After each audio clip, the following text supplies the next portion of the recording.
around and welcome to MusingsofaFox. My name is Gabrielle and I am bringing you today the unreleased Urban Decay palette, Naked Heat. How did a tiny YouTube channel get a hold of not only the palette, all 3 lipsticks, and the 2 eyeliners? My mermaid godmother, Cora, aka Vintage or Tacky. If you're looking for a super in-depth review including shade swatches and comparisons, then hop on over to Cora's channel and check out her amazing in-depth review that compares this palette to Too Faced Peach, I'm sorry, I call it the Stinky Peach palette, the Too Faced Peach palette, and Anastasia Beverly Hills' Modern Renaissance palette. So if you're interested in how I created this fire goddess look with the brand new Urban Decay Naked Heat palette, just keep watching. Before I start any other part of my face, I always make sure to moisturize my ever-thirsty skin. In the summer heat, I really love Belief's Moisture Balm.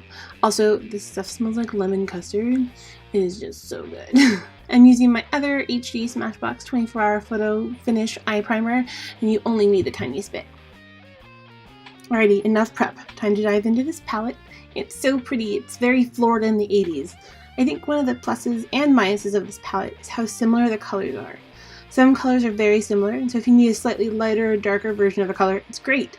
But in other ways, like you'll see, you think a color is going to contrast well, and it blends out very similar to the color next to it. To make sure I gave the palette a fair shake, I used my all-time favorite brushes from different brands. For the brow bone, I'm using my trusty MAC 224, and starting with Ounce, the Satin Champagne color, and it looks like nothing on my skin. Okay then. For the crease, still using the MAC 224, we're dipping into Sauced, great pigmentation from the lightest swipe.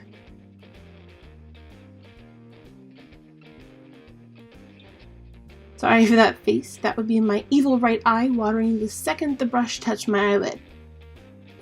I really love this color, just kind of feel like I might already have it in my Naked Ultimate Basics palette. Taking my other favorite crease brush, Smith Cosmetics number 230 for Low Blow.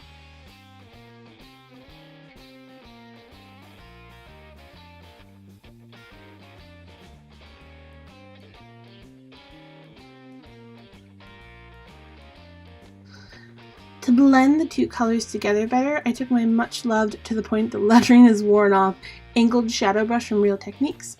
These 2 really do blend beautifully together, but like I said earlier, are very similar when blended that it almost feels redundant. For the lid, I'm taking another fantastic brush from Smith Cosmetics. This one is the quote-unquote lay down eye brush number 253. That face is because I had no plan going in, and it was really hard to decide if I wanted to try Dirty Talk or Scorched for the lid shade. Dirty Talk won, as it reminded me of a blood orange version of Max Cranberry.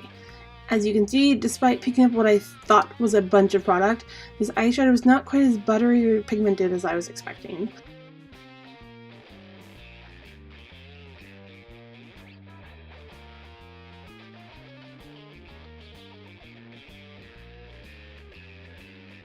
There are also quite a bit of fallout on my cheek.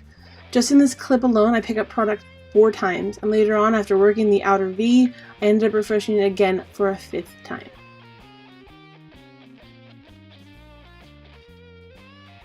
The colors in this palette are the kind where in the beginning and in the middle you kind of ask yourself, what have I done?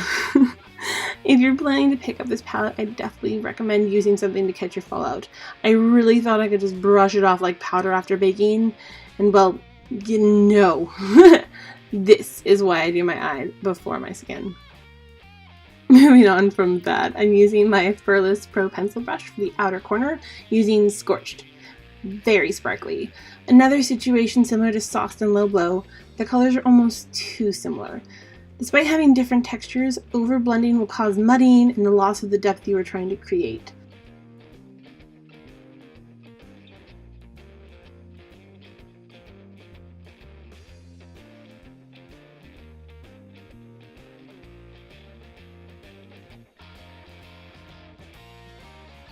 And Scorched didn't quite give me what I was looking for. I went in with En Fuego for the outer V I was hoping for.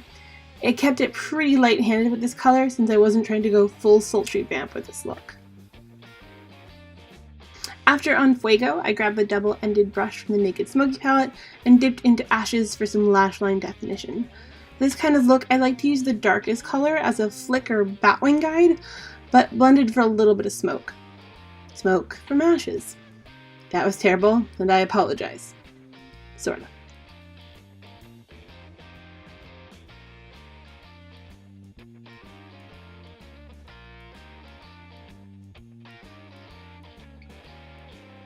In keeping with the flame motif, I went in with my MAC 242 and using Lumbre. I tried for an inner corner highlight. That is not what this color wanted to give me. I was hoping for some MAC expensive pink luminosity, and I got some orange blah. If I wasn't borrowing this palette, I probably would have used this shade Wet, but with respect to its owner, I was not trying to potentially ruin her brand new toy. Gabrielle, adding more isn't going to help you. In the spirit of Elsa and letting it go, we're moving on to what ties it all together, tight line and liner. I'm using Urban Decay's Black Velvet. And for my main liner, NYX's Unbeatable Matte Liquid Liner. Few things give me shaky hands like doing liquid liner on camera, but this liner is incredible. It will not come off from watery eyes. To put it to the test for my wedding, I once swatched it on my hand and hand-washed dishes for 2 hours, and it didn't even crack.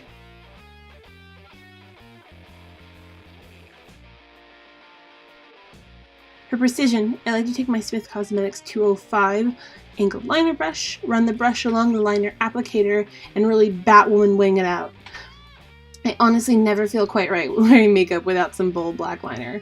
If you're wondering, yep, this is kind of an everyday look for me. Makeup is the application of a persona for me, and all my personas like lots and lots of black liner. Eye torture time! You can see my eye panic before it even gets close. Quick curl the lashes with the lash curler from Tarte. I haven't had a chance to try Urban Decay's Perversion Mascara yet, so I went with the lovely and oddly bent Tarteiste liner. I really love the Tarteiste products, especially the liquid liner. And that's eyes 98% done! To the face, using Milk Cosmetics Blur Stick. I really, really love this primer. I know it's all over YouTube, but I swear it's for a good reason. I prefer to rub it in with a foundation brush. Since my order of Moda Mermaid brushes from Royal Langnickel arrived the same day I filmed this, I decided to take them for a test drive. If you're curious about these brushes, let me know in the comments down below if you'd like to see a review of the whole set of 4 brushes. Primer buffed in, now for some Urban Decay Naked Skin. This stuff dries quick. So I only applied it to about half my face, and even that may have been overzealous. I was really impressed by how this brush handled the foundation. Super duper buffing and working it in. May have put a bit too much on my left cheek and nose, but this brush totally sorted it all out for me. I'm not a big brow gal, so Smith Cosmetics 214 Spoolie and some Benefit Gimme Brow in number 3 is pretty much all I use. With foundation done, I can finish my eyes using one of the liners from the Naked Heat collection. Here are the Burnt Orange Torch and the Dark Burgundy Alkaline. Been dying to try a combination of Alkaline with Ember from the palette, smudged over top. Again, using the Smith Cosmetics 205 angled liner brush. So good, it's so pretty. For some bronzer and a little bit of contouring, I love using Real Techniques Bold Metal 301 Rose Gold brush and the bronzer I've been obsessed with for a good year. Estee edits the Bears bronzer in light medium, possibly discontinued. I love the warmth, the amount of product, and the mirror that has been oh so helpful this whole tutorial. With the Real Techniques brush that failed to swipe away Scorched from my cheek, I'm using my latest blush obsession, Tarte's Exposed, for a natural looking blush that won't compete with the strong eyes and the strong lip I have planned. With all the pinky oranges of this palette, I couldn't resist using MAC's Extra Dimension Skin Finish and Show Gold as a highlight with my London Brush Company Fan Duster.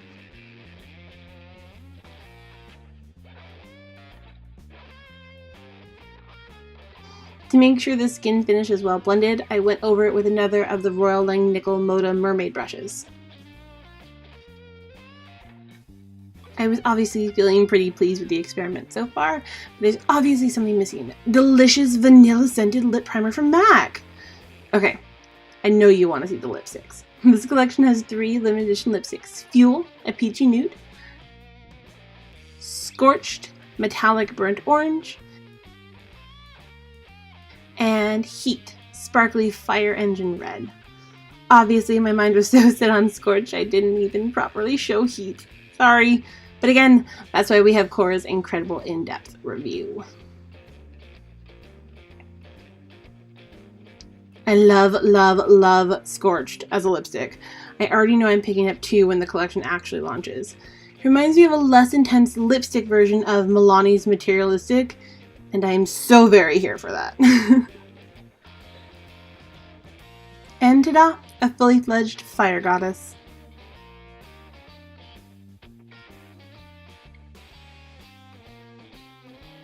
Thank you guys so much for joining me on this very special adventure of the unreleased Urban Decay Naked Heat palette.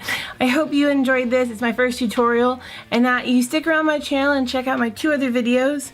Here on MusingsofaFox, we are all about beauty as you define it, and tons of body positivity and self-confidence. So give those 2 videos a chance. Subscribe, like, comment. It would mean the world to me. Thank you, and I'll see you in my next video. Bye!